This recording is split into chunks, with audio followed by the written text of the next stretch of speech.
Hello and welcome from the Kiss Cave studio for a special Valentine's edition of Retirement Ain't Easy.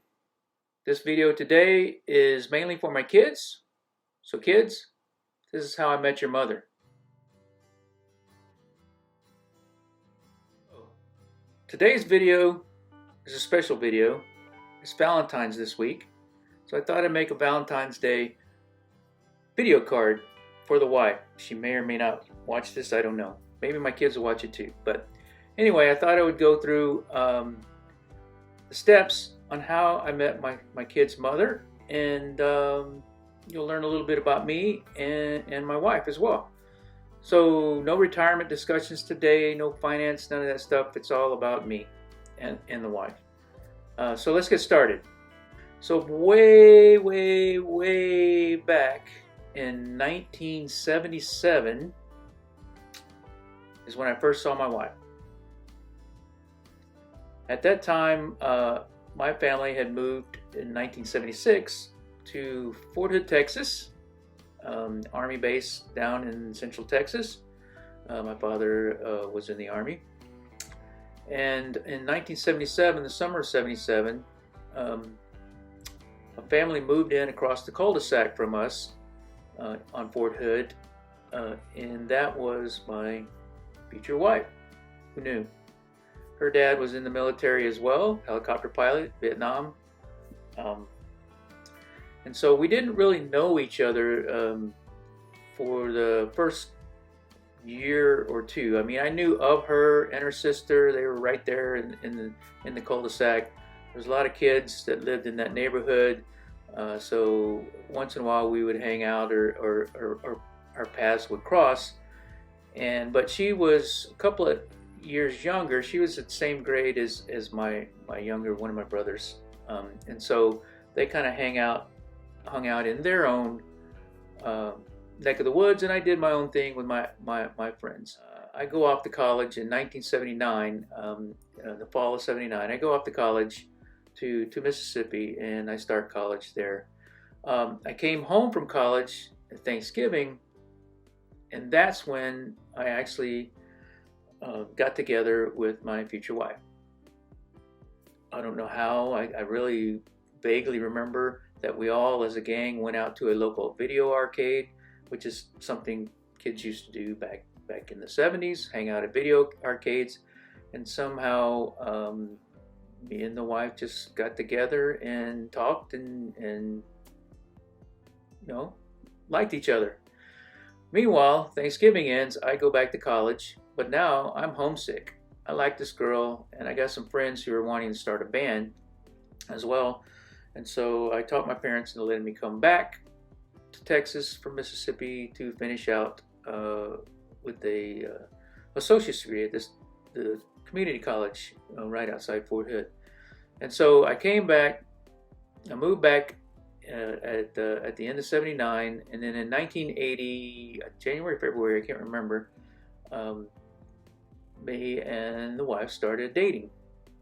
And it's been this way ever since. So 1980, I came home from college, we started dating.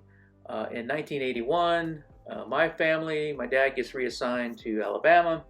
They move that summer of 81. I wasn't ready to move. I still had some more courses to finish up for my associate's degree, and at that time I actually had a job working on the Army base at the shop, what they call the shopette, which is basically a 7-Eleven on the Army base as well, and still dating my wife. You can see some of the photos I'm going to show here. And I continued to stay, but I moved off base into my own apartment in Killeen, Texas.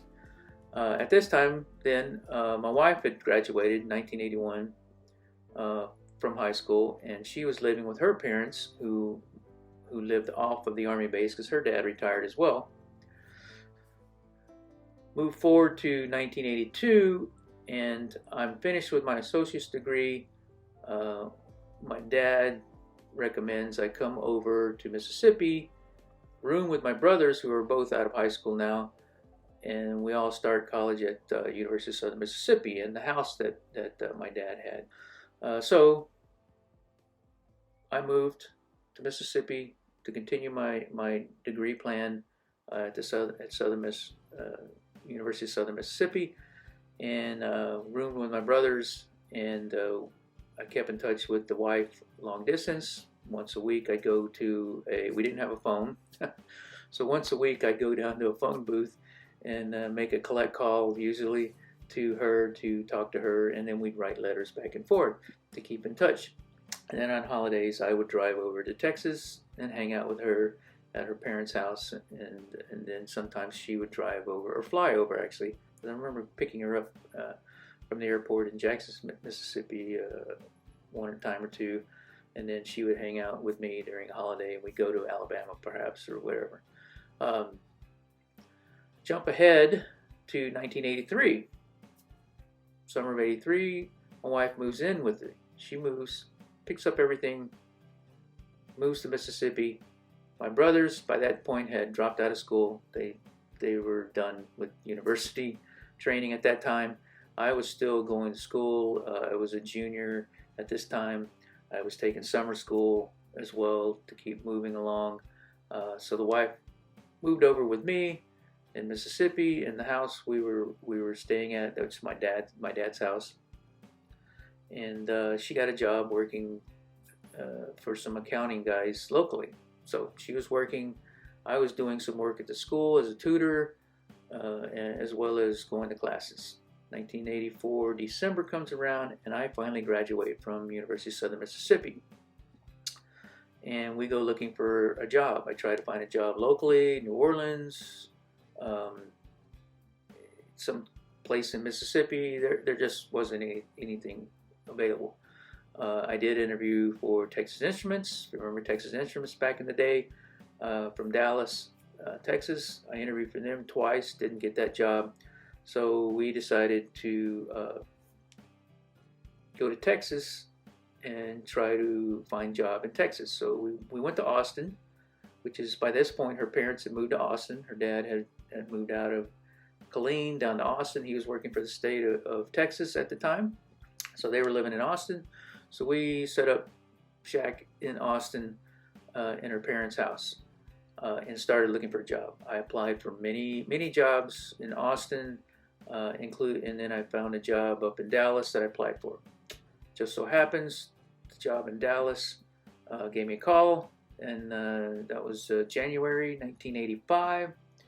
And in the end of January '85, we drove up to Dallas, where we are now, and I interviewed at this job, and that was on a Monday, I think, Monday or Tuesday, can't remember. We stayed with my wife's brother at the time, who was living up in Dallas. He worked for IBM as a computer programmer, and so we stayed with him at his house while we interviewed. And then that was Monday, and then on Friday morning I got a call from the people I interviewed with, and they offered me a job. I was like, I'll take it. I started at $25,000 a year, which, by today's standards, that's not a whole lot, but back then that was a lot of money.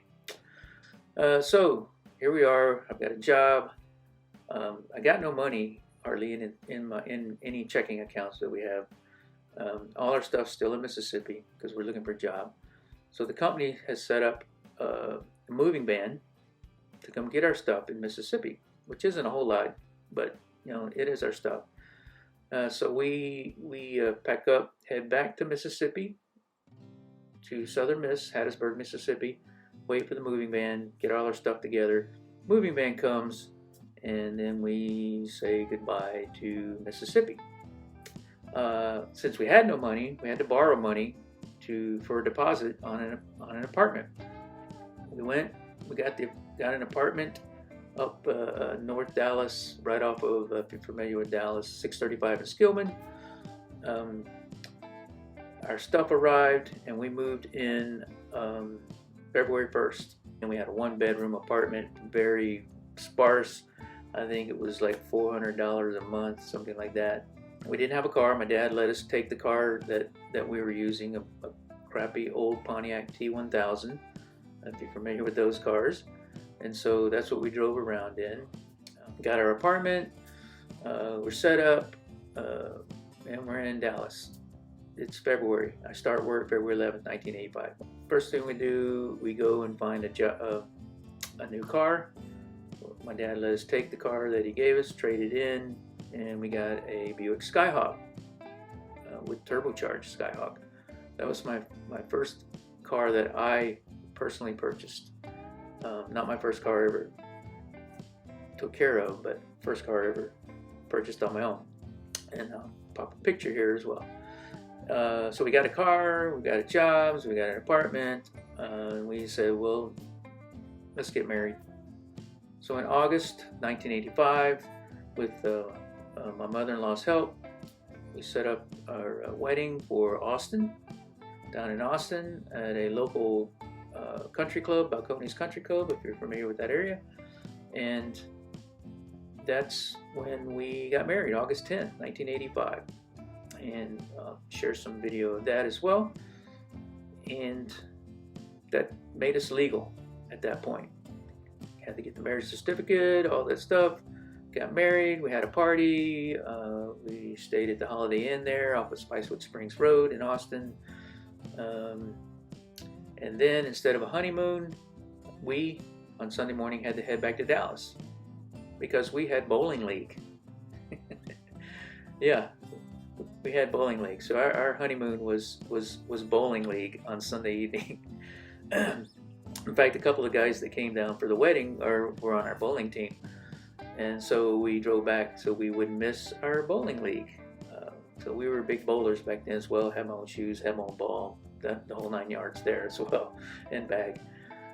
So here we are, we're married, we're having a great time. It's 1985, 86, 87, 1988 rolls around, and we buy our first house. We'd been moving around many different apartments, familiar with the suburbs of Dallas. We moved from Dallas to Richardson to Garland, and we pretty much stayed in Garland, and we still live in Garland, Texas. Go ahead and throw that out there. So we bought our first house in Garland. In fact, I'll get to this, but this house we're in, our first house is actually only about 1.5 miles from this house that we live in now. So we bought our first house. 1989 rolls around, 10-year reunion at high school, and then what do you know, 9 months later, in March of 1990, our first son shows up. Almost was born in the Mustang, red Mustang, and that's another story for another day. But he showed up, and he was our point of existence at that point. Everything revolved around our oldest son. And for those first 4-5 years, he was an only child, so you can understand he benefited from me spending money on toys. Now that I had money, I could go buy toys, action figures, all kinds of stuff. And so for the first 5 years, he was an only child. And then in 1995, April 95, we had our second child. I need to back up. 1994, October 1994, we bought our second house, the house we live in now. So we've been in this house, well, come October 1st, we'll have been in this house 30 years. Wow. It's been 30 years. It would be paid off if we hadn't refinanced. In 1997, September, our third and final son was born. And all our sons now are either married or fixing to get married or engaged. And then in 2014, we had our first grandson, who stays with us quite a bit on weekends. And then here we are, and 10 years later, almost 2024, we are expecting our first granddaughter in July. Looking forward to that. So that is quite a lengthy video about how I met your mother. Assuming my sons are watching this. And so now we're a big family. Again, I'm going to throw some pictures up here and share some pictures of my family. And things are going good. Retired now, doing things like videos and music making and listening to music and reading and writing and all kinds of stuff. That's me in a nutshell. And this is a happy Valentine's to my wife as well, and the life that we've put together over the last, well, we'll be 39 years here come August. We're gonna have to do something special next year for the 40th. Maybe it's time to take that that Hawaii trip you've been wanting all these years. Anyway, thanks for watching. This has been Retirement Ain't Easy from the Kiss Cave, special Valentine's edition. Subscribe, like the video, leave a comment, tell me what you think, and we'll see you again.